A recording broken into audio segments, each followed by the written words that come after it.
हमारे तुम्हारे लिए। लेकिन एक दिन ऐसा हुआ कि गोगा जी शाम को गुरु गोरखनाथ जी का ध्यान करके सोए, और जैसे ही सुबह के 4 बजे गोगा जी को स्वप्न हुआ, और स्वप्न में गोगा जी देख रहे हैं कि वो समुद्र पार गए हैं। तंदुल नगरी के राजा संजय की बेटी सिरियल नाम की राजकुमारी के साथ गोगा जी 64 सार खेल रहे हैं। सार फांसी सपना हो रहा है, और सिरियल के साथ गोगा जी ने तन और मन का दाव लगा लिया। जो जीत जाए वो मालिक और हार जाने वाला एक नौकर होगा। ऐसे 64 में गोगा जी जीत गए, और जब जीत गए हैं तो भामरे पड़ने लगे। अच्छा, सपने में जो होता है बहुत जल्दी होता है, आपने अनुभव किया हो। जो काम तुम बरसों में न कर पाओ, वो 10 मिनट के लिए सो जाओ, तुरंत बम्बई पहुंच जाओगे बिना किराए भाड़े के। और हाँ, सपने में आपने देखा हो, कभी कभी बताओ सारी रात रो रहे हैं, कहो सारी रात मालपुआ खाएं और सुबह भूख लगे, जैसे ही जागे तो भूख लगी। क्योंकि सपना जो है, सपना देख करके ही आदमी जी रहा है। ये भी एक सपना है। जीवन क्या है, ये भी एक सपना ही है। हम देख तो बहुत कुछ लेते हैं और अपने मन में विचार करते हैं। आपने सपने में देखा हो, हम कहीं खड़े हैं, कहीं कुछ कर रहे हैं, कहीं पंडाल में खड़े हैं, कहीं पर्वत पे खड़े हैं, और सत्यता क्या है कि खड़े नहीं है, वो पड़े हैं, वो कहीं पड़े हैं। तो ये हमारा जो जीव है, जो भ्रमण के लिए निकलता है, तो हमें ऐसा अनुभव होता है कि मैं ही, एक ही नजर आता है और कोई नहीं। अपने शरीर को खूब देखते हैं। अच्छा, ऐसा कोई सपना है जिसमें किसी ने अपने को न देखा हो? ऐसा कोई सपना नहीं है जिसमें किसी ने अपने को न देखा हो, खुद को। सब देखते हैं कि हम ये कर रहे हैं, हम वो कर रहे हैं, सब। और ऐसा लगता है कि जो कर रहे हैं वो सच कर रहे हैं।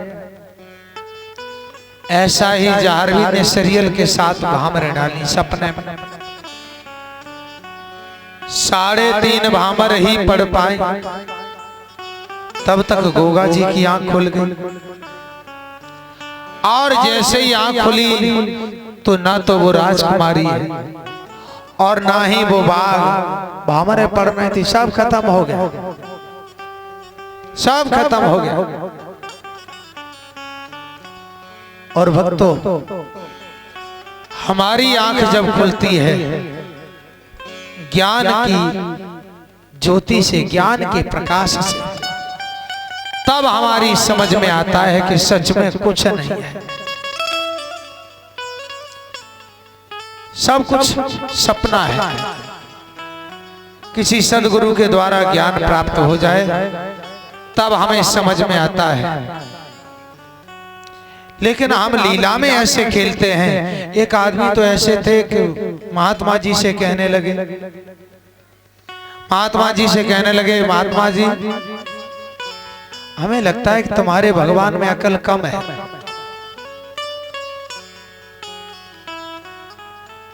वो भगवान को कम मानता था, और जो मानता नहीं है वही तो टिप्पणी करता है।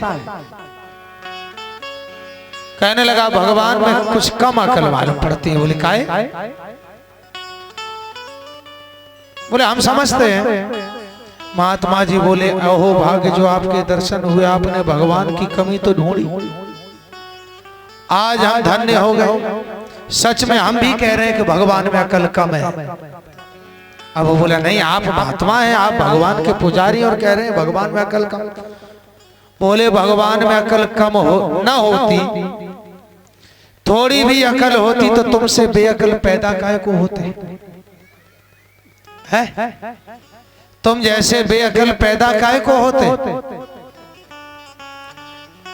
महात्मा जी ने कहा अच्छा ये बताओ तुम्हें क्या दिक्कत लगी? वो व्यक्ति बोला चलो भगवान की कमियां दिखाएं। भगवान की कमी ढूंढने चले, शोध करने चले कि भगवान ने सृष्टि को बनाने में क्या क्या कहां कहां कमी करी है। आगे चल करके देखा तो कद्दू की बेल उन्हें नजर आई, कद्दू का पेड़ जिस पे फल लगाया, बड़ी पतली दुबली बेल, उस पे बड़े बड़े फल लगे। उसने कहा लिखो नोट करो भगवान की गलती नंबर 1। अरे इतना पतला दुबला पेड़ जिस पे इतना बड़ा फल लगा दिया, छोटा लगा देते हैं। आगे चल करके देखा एक लौकी लगी है जो लटक रही है, बड़ी लौकी, बेल टूटी जा रही है। कहा गलती नंबर 2 लिखो ये। अरे छोटा लगा देते कोई, इतना बड़ा। अब बात तो सही है, लिख लिया। चलो आगे गए, ऐसा ही शोध करते गए। कहा आगे चल करके बाग में एक आम का वृक्ष नजर आया। आम के वृक्ष पे देखे तो कच्चे आम लगे छोटे छोटे। कहा ऐसा करो ये गलती लिखो, इतना विशाल वृक्ष इतना बड़ा, उस पे इतने छोटे छोटे आम है। गलती कि नहीं बताओ? ने कहा हाँ गलती तो है। अब ऐसा करो थोड़ा आराम करो, बाद में चलेंगे। आराम करने लगे तो एक कच्चा आम टूट करके, पत्थर जैसा कच्चा आम टूट के गिरा, नाक में लगा। अब नाक जैसा नाजुक अंग एकदम घबराया, वो पत्थर जैसा लगा। तो एकदम वो महात्मा जी साथ थे, उन्होंने कहा हवा करें, हवा करें, बताओ डॉक्टर को बुलाएं, वैद्य को बुलाएं, बताओ किसे बुलाएं। बुलाओ किसी मत, पहले गलती काटो, बुलाओ किसी को मत। भगवान ने सही किया है, इतने छोटे फल इस पे लगाए, भगवान ने सोच करके ही लगाए।